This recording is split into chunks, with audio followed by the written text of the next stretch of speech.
बिस्मिल्लाहिर्रहमानिर्रहीम। अस्सलाम वालेकुम नाज़रीन, आप यूट्यूब चैनल देख रहे हैं। मैं इमरान खान हूँ। कुछ आम चीज़ें और हैं आपके साथ शेयर कर दी हैं। सबसे पहले ये कि फार्मूलाज बनाए जा रहे हैं कि हुकूमत कौन बनाएगा, कैसे बनाएगा।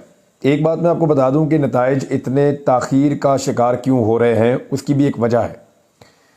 जिस वक्त इलेक्शन कमीशन ऑफ पाकिस्तान नताइज का मुकम्मल ऐलान कर देगा, नॉर्मली ये नताइज जो है वो चंद घंटों में आ जाते हैं, बहुत लेट हो तो एक आधे दिन में मुकम्मल हो जाते हैं। ऐसा तो नहीं होता कि इलेक्शन हुए 2-2 दिन गुजर जाएं, 3-3 दिन गुजर जाएं और नतीजे मुकम्मल ना हो। ये नताइज ताख़ीर का शिकार इसलिए हो रहे हैं कि जिस वक्त ये नताइज मुकम्मल हो जाएंगे, इलेक्शन कमीशन कहेगा कि नतीजे मुकम्मल हो गए, तो फिर टाइम कम बचेगा अगली हुकूमत बनाने के लिए। इंतकाल इक़्तिदार के ऊपर काम शुरू हो जाएगा।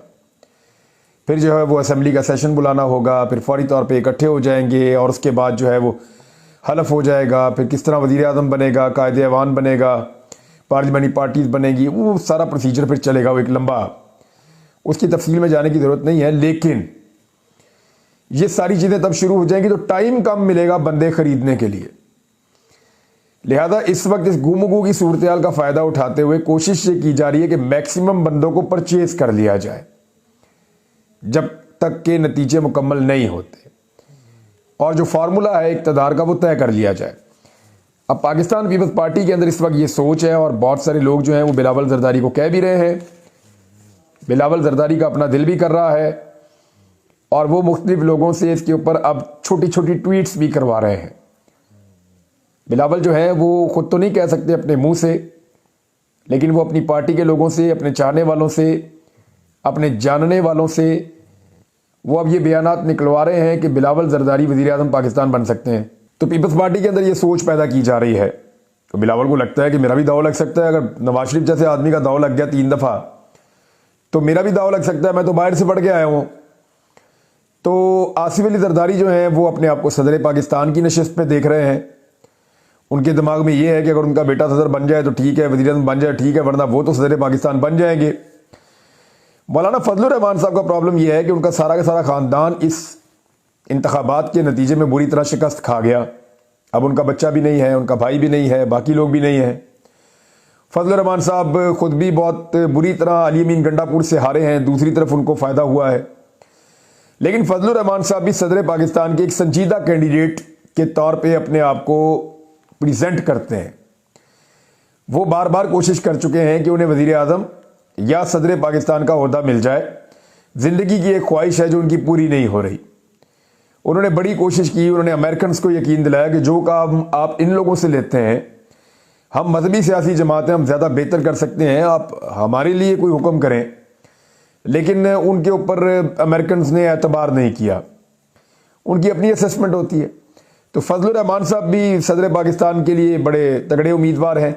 गवर्नर पंजाब के ख्वाब कुछ लोग देख रहे हैं, ख़ासतौर पर वो लोग जो यहाँ पर इलेक्शन हार गए हैं। उन्हें लगता है कि उन्हें गवर्नर पंजाब का ओहदा मिल जाएगा। आप मेरा इशारा समझ गए होंगे। लाहौर से ख्वाजा साद रफ़ीक को लगता है शायद वो गवर्नर बन जाएंगे, लेकिन वहाँ पे पहले ही एक गवर्नर के जो उम्मीदवार हैं नवाज शरीफ के बहुत करीब हैं, जो पहले से गवर्नर हैं।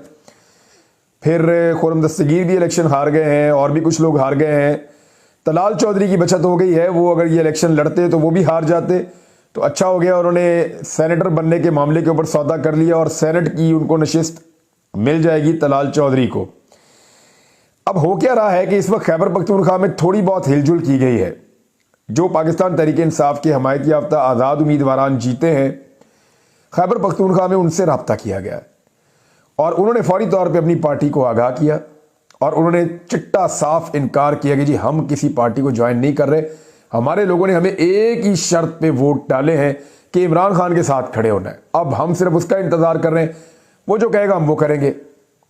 तो खैबर पख्तूनख्वा के अंदर एक नाकामी भी इतनी बड़ी हुई है सारी जमातों को इमरान खान के मुकाबले में कि उन्हें यह समझ आ गई है कि यहाँ पे अगर बंदे तोड़ेंगे भी तो पैसा भी बहुत लग जाएगा, बंदे भी बहुत मुश्किल है यहाँ से तोड़ना, तो फिर भी टारगेट अचीव नहीं हो पाएगा। उनकी कामयाबी बहुत बड़ी है पाकिस्तान तहरीक इंसाफ की।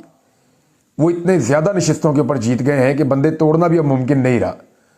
लिहाजा खैबर पख्तूनख्वा में पाकिस्तान तहरीक इंसाफ बड़े आराम से अपनी हुकूमत बना लेगी। दूसरा जो है वो पंजाब है। पंजाब में इस वक्त पूरा जोर लगाया जा रहा है। जिन MPs के इंतखाबात रह गए हैं या इनके रिजल्ट रह गए हैं, उन्हें दबाव डाला जा रहा है कि अगर आप जीतना चाहते हैं तो आप हमारे साथ वादा करें कि आप नून लीग में या पीपल्स पार्टी में ज्वाइन करेंगे। उनमें आप ज्वाइन करेंगे तो फिर हम आपको जिता देंगे। कुछ लोगों को ये भी ऑफर आया कि चले उनमें ना करें, किसी और जमात में ज्वाइन कर दें, लेकिन पीटीआई को जो है वो आप अकेला छोड़ दें। काफ लीग में चले जाएं, कहीं चले जाएं आप, लेकिन पीटीआई को अकेला आप छोड़ दें। लेकिन वो लोग, अभी तक तो कोई बंदा नहीं मिल रहा। मेरी इतला के मुताबिक कुछ लोगों ने रिपोर्ट भी किया है अपनी पार्टी को। अब वो ये कह रहे हैं कि हमें खरीदने के लिए टेलीफोन कॉल्स आ रही है, हमसे रब्ते किए जा रहे हैं। ये बैग ले लेके आप घूमना शुरू हो जाएंगे पंजाब में, लेकिन फायदा कोई होगा नहीं। उसका एक्चुअली डर क्या है? डर ये है कि पाकिस्तान तहरीक इंसाफ के अगर अभी आज़ाद उम्मीदवार ना तोड़े और पाकिस्तान तहरीक इंसाफ ने अदालतों से इंसाफ लेते हुए अपनी सीटें वापस ले ली तो मुसीबत बन जाएगी। देखें, घबराने की या परेशान होने की जरूरत उन लोगों को बिल्कुल इसलिए नहीं है जिनके साथ धांधली हुई है कि ये वही लोग हैं जिनके कागजात नामजदगी इन्हीं आरोज ने मुस्तरद कर दिए थे। आपको याद है, यही सारे आरोज जिन्होंने अभी फॉर्म 47 के ऊपर हतमी नतीजे पेश किए हैं और जारी किए हैं, यही सारे आरोज वही लोग हैं जिन्होंने पाकिस्तान तहरीक इंसाफ के रिकॉर्ड उम्मीदवारों के कागजात नामजदगी मुस्तरद कर दिए थे। तारीख में कभी इतने बड़े पैमाने पर नहीं हुए, लेकिन उस सारी ज्यादती को रिवर्स कर दिया अदालतों में जाने के बाद अदालती फैसलों ने। तो अब मामला यह है कि इन्हीं आरोज के ये जाली नताइज जब अदालतों में जाएंगे, अदालतें इन मामलात को सुनेंगी, तो फिर अदालतें कई जगहों पे दोबारा इंतखाबात करवाएंगी। कई जगहों पे अदालतें जो हैं वो फैसला देंगी कि जीत जो है वो इस उम्मीदवार की नहीं हुई, इस उम्मीदवार की हुई है। तो ये सूरत हाल आने वाले दिनों में हम देखेंगे। लिहाजा वही अदालतें हैं जिन्होंने पहले भी इंसाफ दिया, उम्मीद की जाती है कि दोबारा भी वही अदालतें इंसाफ देंगी। तो अगर ये हो जाता है तो पंजाब में तो पाकिस्तान तहरीक इंसाफ की हुकूमत बन जाएगी। इसलिए मैक्सिमम बंदे तोड़ना बहुत जरूरी है पंजाब के अंदर पाकिस्तान तहरीक इंसाफ के, लेकिन तोड़ना मुश्किल बहुत है। तहरीक इंसाफ के 50 से ज्यादा लोग अब तक सिर्फ पंजाब असेंबली के ऊपर, वैसे तो 100 हैं, लेकिन पंजाब असेंबली के ऊपर 50 से ज्यादा लोग तहरीक इंसाफ के अपीलों में जा चुके हैं कि हमारे फॉर्म 45 के मुताबिक हम इलेक्शन जीत गए हैं और हमें धांधली से इलेक्शन हराया गया है, तो हमें उसके मुताबिक फैसला दिया जाए जो असल नतीजा है। अब 2-3 किस्म की धांधलियां हुई हैं, जरा इसके ऊपर भी आप गौर कर लीजिए। यानी दो बड़े क्लियरली मैं आपको बता देता हूं कि ये धांधलियों की वजह क्या है। मैं इसी के ऊपर आज काम कर रहा था, हमने काफी लोगों से बात की है, जिन लोगों के साथ धांधली हुई उनसे भी बात की है। तो इसकी 2 कैटेगरीज हैं।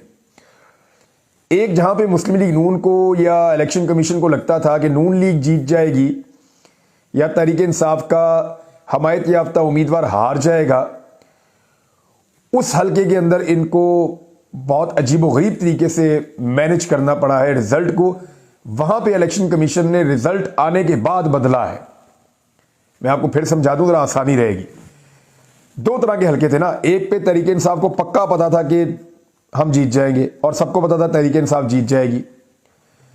दूसरे किस्म के हलकों में सबको पता था कि तहरीक इंसाफ यहां से मुश्किल से जीतेगी या तहरीक इंसाफ यहां से हार जाएगी। ये लग रहा था सारी जमातों को, इलेक्शन कमीशन को, हर तरफ। तो जहां से तहरीक इंसाफ के जीतने के इम्कानात नहीं थे, वहां पे क्योंकि कोई बंदोबस्त ही नहीं किया गया, वहां पे कोई मनसूबा बंदी नहीं की गई, तो जब वहां तहरीक इंसाफ का वोटर अचानक निकल आया और उन्होंने काया पलट दी नौजवानों ने और खवातीन ने, तो फिर भोंडे तरीके से धांधली की गई और फॉर्म 45 और फॉर्म 47 का फर्क आ गया वहां पे। ये वाले हलके तो बड़े आराम से तहरीक इंसाफ वापस ले लेगी। अच्छा, अब एक दूसरे तरह के हलके हैं जहां पे सबको पता था कि तहरीक इंसाफ के जीतने के इम्कानात हैं, वहां मनसूबाबंदी के साथ धांधली की गई है। कैसे? पंजूसा साहब का जो हलका है, सरगोदा का एक हलका है, एक हलका है खुशाब का, यहां पे वोटों को आग लगा दी गई, वहां डब्बे तोड़ दिए गए, कई जगहों पे रिटर्निंग ऑफिसर से पहले ही बुक्स हासिल करके ठप्पे लगाए गए, कई जगहों पे पोलिंग एजेंट्स को धक्के मार के बाहर निकाला गया, कहीं पे फॉर्म 45 जो है उनके ऊपर टेम्परिंग की गई, कहीं पे जो है टेम्परिंग के अलावा फॉर्म 45 जो है वो फराहम ही नहीं किए गए, और अगर किए गए तो उनके ऊपर नताइज गलत लिखे गए, जितने वोट पड़े उनको अलग तरीके से मैनेज किया गया। तो ये जो सिस्टमेटिक धांधली है, इसकी एक मिसाल तो वो महर शराफत वाला हल्का भी है, जहां वजीर आला पंजाब बनाने की ख्वाहिश जाहिर की जा रही थी मरियम नवाज को। वो इसी हल्के से इलेक्शन लड़ी हैं, उनको पूरा मैनेज किया था इस हल्के को। पुलिस की भारी नफरी पहुंचती है अचानक शाम के वक्त, मैं वहीं मौजूद था, आपने वो वीडियो भी देखी है। और वो मुख्तलिफ पोलिंग स्टेशन जिनको टारगेट किया हुआ था वहां जाके वो घेर देती है और फिर पुलिस अंदर दाखिल होती है। पुलिस अंदर दाखिल होने के बाद क्या कुछ करती है, वो सारे सबूत, अभी मेरी क्योंकि बात हो रही थी, मैंने वो सबूत देखे तो महर शराफत के पास सारे सबूत मौजूद हैं कि पुलिस कब दाखिल हुई पोलिंग स्टेशंस में, उन्होंने अंदर जाके क्या हरकत की, किस जगह पे किस पोलिंग स्टेशन में क्या हुआ, कितने बजे से लेकर कितने बजे तक क्या होता रहा। फिर और बड़ी इंटरेस्टिंग चीज़ें हैं जो उसके पास मौजूद हैं। मिसाल के तौर पे जाली वोटों के कुछ सबूत हैं, पर्चियां कितनी कटी हैं और वोट कितने डले हैं। ये पर्ची उसको कहते हैं जो एक पूरी बुक होती है, जो वोटों की पूरी एक बुक होती है, वाइट कलर की होती है सूबाई इलेक्शन के लिए। तो वो जो वोटों की एक बुक होती है उसको पर्ची कहते हैं। वो कितनी पर्चियां निकली हैं और वहां से वोट कितने निकले हैं, ये फर्क भी आ रहा है। तो मल्टीपल उसके पास सबूत हैं काफ़ी सारे। तो मरियम नवाज के लिए मुश्किल ये है कि वो अब सूबाई हल्का रखती हैं और वज़ीर आला बनने का ख्वाब देखती हैं। तो महर शराफत अगर सूबाई सीट से भी निकाल देता है तो मरियम नवाज के पास कोई सीट बाकी नहीं बचेगी और वज़ारत आला भी गई।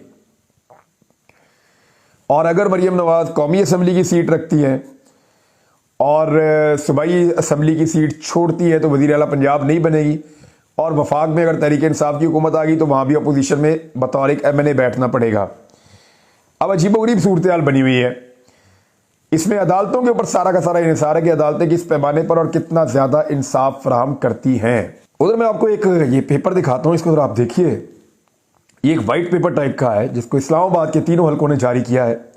ये शुएब शाहीन का और आमिर मुगल साहब का मेरे पास है। इसमें आप देखें, इन्होंने बाकायदा तमाम पोलिंग स्टेशंस के रिजल्ट एक शीट के ऊपर लिख दिए हैं फॉर्म 45 के मुताबिक।